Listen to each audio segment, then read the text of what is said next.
Mes chers compatriotes, notre pays est en train d'être détruit sous nos yeux. Il est impératif d'agir sans tarder pour empêcher l'irréparable, à savoir la balkanisation du Congo. Une menace imminente qui met en péril notre souveraineté.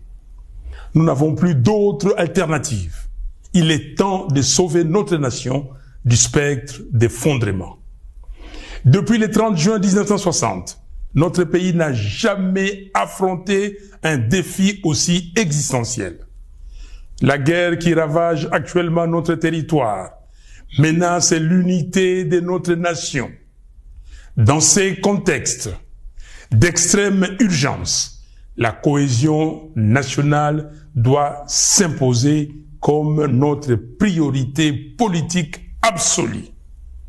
Chaque jour, nos villes, nos territoires, nos villages et nos provinces tombent sous le joug des agresseurs, tel un héritage laissé à l'abandon.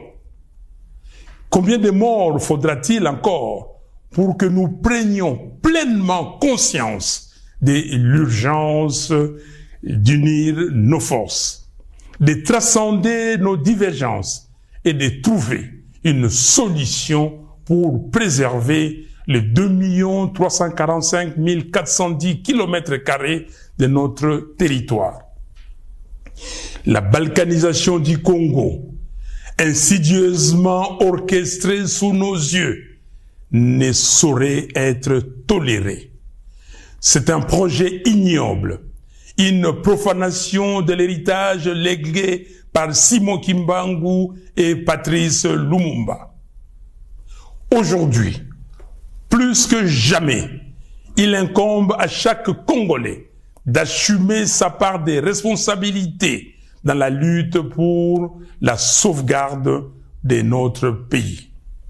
Cette guerre, ces souffrances, ces vies fauchées en grand nombre nous enjoignent à un profond changement d'attitude.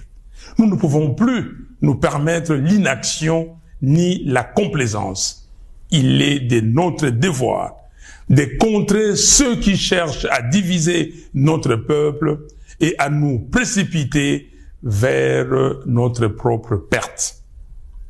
Face à l'ampleur du désastre, la division interne est un luxe que nous ne pouvons plus nous offrir. L'initiative congolo-congolaise, que nous qualifions de processus de Kinshasa, proposée par la CENCO et l'ECC, constitue une opportunité historique pour mettre fin à la guerre et reconstruire notre pays. Ce projet ne se limite pas à un simple appel à la paix.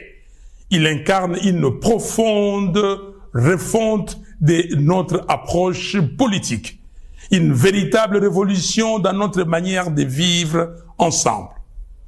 Je lance donc un appel ferme à tous les Congolais, quelles que soient leurs appartenances, à se rallier à cette dynamique de réconciliation et de cohésion nationale.